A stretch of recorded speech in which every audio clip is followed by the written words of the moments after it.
Қайырлы күн баршаңызға, менің арнама қош келдіңіздер. Бүгін сіздермен ұйғыр халқының тағамының бірі момосайдың жасалу жолымен бөлісетін боламын. Олай болса, жасалу жолын білгілеріңіз келсе, менімен бірге болыңыздар. Және де менің арнама тіркелмеген болсаңыздар, арнама тіркеле кетіп, лайк басып, қоңырау белгісін басып қоюды ұмытпаңыздар. Және де комментария бөліміне өз ойларыңызбен бөлісе кетіңіздер. Бұл тағамымызды дайындау үшін ең алдымен қамырына кірісетін боламыз. Таза ыдысымызға жылы суымызды құйып, оның үстінен ашытқымызды салып, тұзымызды салып, және де сұйық майымызды қосып, бір араластырып алып, ұнымызды аз-аздан сала отырып, қамыр илеп алатын боламыз.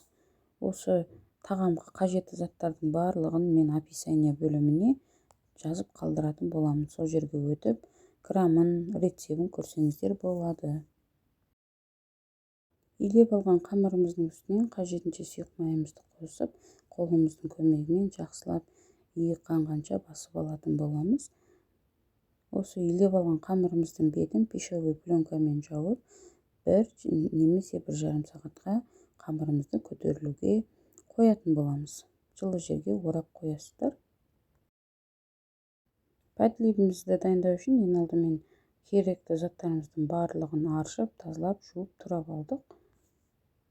Үйлеріңізде бар көкөністерді алмастырып қоса берсеңіздер болады. Табамызға майымызды құйып қыздырып алдық. Енді қызған майымыздың үстінен етімізді салып, етімізді араластырып, жақсылап қуырып алатын боламыз. Бірінші кезекте етімізді жақсылап қуырып алдық. Енді қара бұрышымызды, тұзымызды дәміне қарай қосып, бір стакан көлемінде суымызды құйып, етіміз піскенше пісіріп алатын боламыз. Біздің етіміз пісті, суы барлығы тартылды.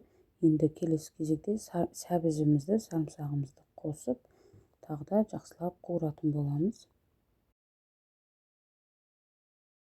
Сәбізі мен сарымсағы қуырылғаннан кейін жарты қасық көлемінде томатымызды салып, араластырып, томатымызды да жақсылап қуырып аламыз. Томатымыз қуырылғаннан кейін картопымызды салып, бір араластырып, баяу отта тамағымыз піскенше пісіретін боламыз. Бұл жолы су құймаймыз, қуырып пісіретін боламыз подливімізді.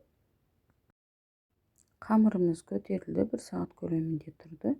Енді осы көтерілген қамырымызды дөңгелек кішкентай бөліктерге бөліп алатын боламыз.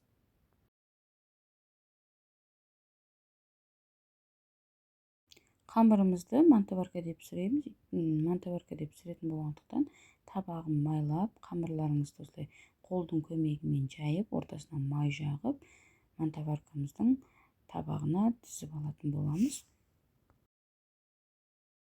Қамырымызды буда жарты сағат көлемінде пісіріп алатын боламыз. Бүгінгі менің сіздермен бірге дайындаған момосай тағамым дайын болды. Өте тойымды, дәмді тағамдардың бірі. Осы мен ұсынған рецептпен міндетті түрде жасап көріңіздер дегім келеді. Сіздерге ұнайды деген ойдамын. Сіздермен бірге болған мен Гүлмира. Келесі видеоларымда кездескенше сау болыңыздар. Ұстаған оразаларыңыз қабыл болсын. Оразадан оразаға аман есен жете берейік.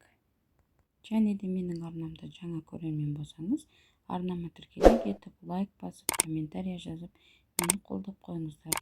Сіздердің әрбір қолдауларыңыз мен үшін өте маңызды.